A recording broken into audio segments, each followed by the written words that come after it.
सावन का दूसरा सोमवार आज व्रत रखने वाले जरूर पढ़ें ये कथा।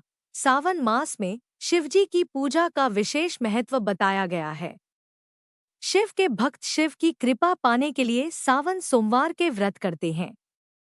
लेकिन सावन सोमवार व्रत बिना इस व्रत कथा को पढ़े अधूरा मान जाता है। सावन सोमवार व्रत की पावन कथा यहाँ पढ़े। आज सावन का दूसरा सोमवार है। भगवान शिव की विशेष कृपा पाने के लिए सावन सोमवार व्रत का काफी महत्व बताया जाता है। इस व्रत में शिवलिंग का जलाभिषेक जरूर करना चाहिए। साथ ही व्रती को शिव की विधि विधान पूजा करके व्रत की पावन कथा भी जरूर सुननी चाहिए। सावन सोमवार व्रत की कथा कुछ इस प्रकार है। एक समय की बात है, किसी नगर में एक साहूकार रहता था। उसके घर में धन की कोई कमी नहीं थी, लेकिन उसकी कोई संतान नहीं थी। इस कारण वह बहुत दुखी था। पुत्र प्राप्ति के लिए वह प्रत्येक सोमवार व्रत रखता था और पूरी श्रद्धा के साथ शिव मंदिर जाकर भगवान शिव और पार्वती जी की पूजा करता था। उसकी भक्ति देखकर एक दिन मां पार्वती प्रसन्न हो गईं और भगवान शिव से उस साहूकार की मनोकामना पूर्ण करने का आग्रह किया। पार्वती जी की इच्छा सुनकर भगवान शिव ने कहा कि हे पार्वती, इस संसार में हर प्राणी को उसके कर्मों का फल मिलता है और जिसके भाग्य में जो हो उसे भोगना ही पड़ता है।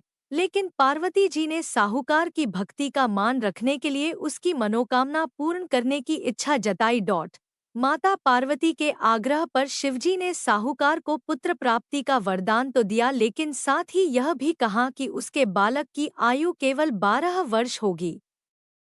माता पार्वती और भगवान शिव की बातचीत को साहूकार सुन रहा था। उसे ना तो इस बात की खुशी थी और ना ही दुख। वह पहले की भांति शिवजी की पूजा करता रहा। कुछ समय के बाद साहूकार के घर एक पुत्र का जन्म हुआ। जब वह बालक 11 वर्ष का हुआ तो उसे पढ़ने के लिए काशी भेज दिया गया। साहूकार ने पुत्र के मामा को बुलाकर उसे बहुत सारा धन दिया और कहा कि तुम इस बालक को काशी विद्या प्राप्ति के लिए ले जाओ और मार्ग में यज्ञ कराना। जहां भी यज्ञ कराओ वहां ब्राह्मणों को भोजन कराते और दक्षिणा देते हुए जाना।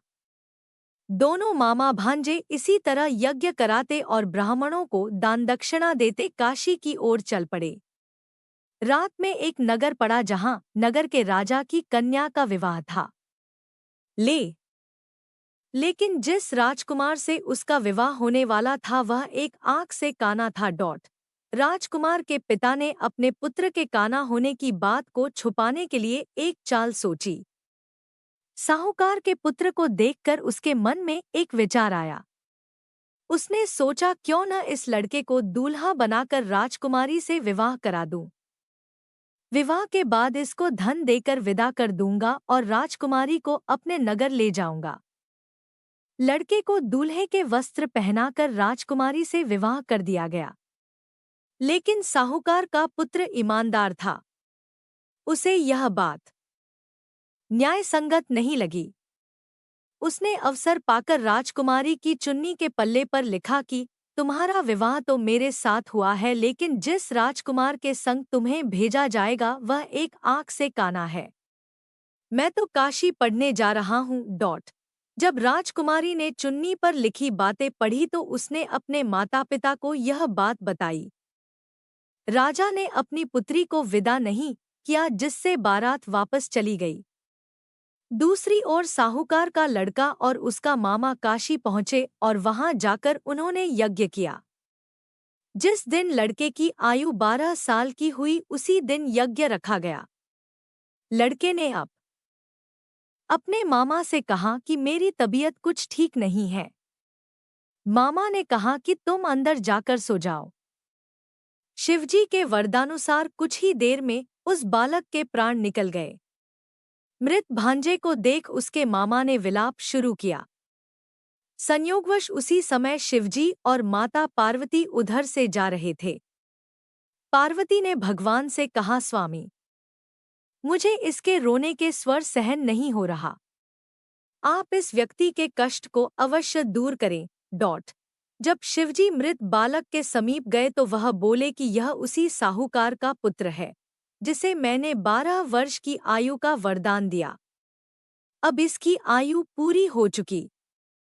लेकिन मातृभाव से विभोर माता पार्वती ने कहा कि हे महादेव, आप इस बालक को और आयु देने की कृपा करें, अन्यथा इसके वियोग में इसके माता पिता भी तड़पत्र कर मर जाएंगे।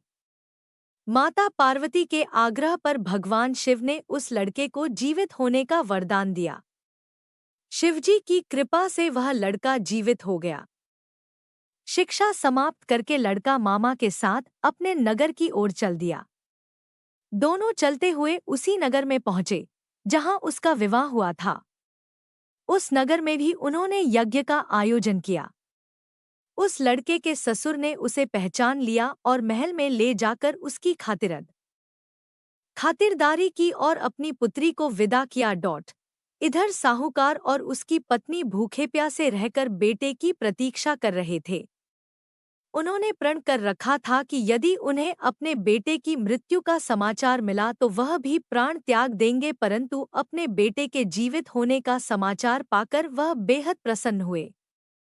उसी रात भगवान शिव ने व्यापारी के स्वप्न में आकर कहा, हे श्रेष्ठी, मैंने तेरे सोमवार के व्रत करने और व्रत कथा सुनने से प्रसन्न होकर तेरे पुत्र को लंबी आयु प्रदान की है। इसी प्रकार जो कोई सोमवार व्रत करता है या कथा सुनता और पढ़ता है उसके सभी दुख दूर होते हैं और समस्त मनोकामनाएं पूर्ण होती हैं।